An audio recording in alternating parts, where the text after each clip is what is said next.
From my perspective, what happens is a patient calls, they make an appointment. They call and we have like a set number of virtual consults that can be done at any given day and a set number of in-person consults. My current ratio, I do about 10 to 11 consults on any given day. I actually do blocks where all the consults are in the afternoon. I currently have 6 of my consults are virtual and 4 of them are in person. Things that work really well for virtual consults are wisdom teeth and dental implants and extraction of teeth. And with dental implants, it's more of the routine cases than the really complex, although I've done those as well.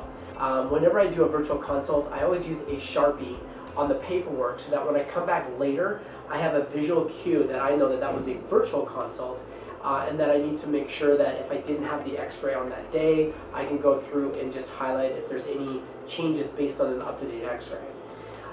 So if I have the radiograph, then it allows me to obviously code out the type of extractions, and it also gives me a prop to kind of show patients through the video screen.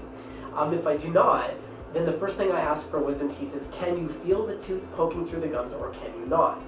If they say I cannot feel them poking through, they're all underneath the mucosa, then I know that I'm going to code those out as complete bony extractions, because that's the highest that is what they could be. So when it's time for me to do the consult, I basically, just like a regular consult, come up, the assistant gives me a little breakdown of like, okay, here's the patient, here's the situation, here's what's going on, and I come in.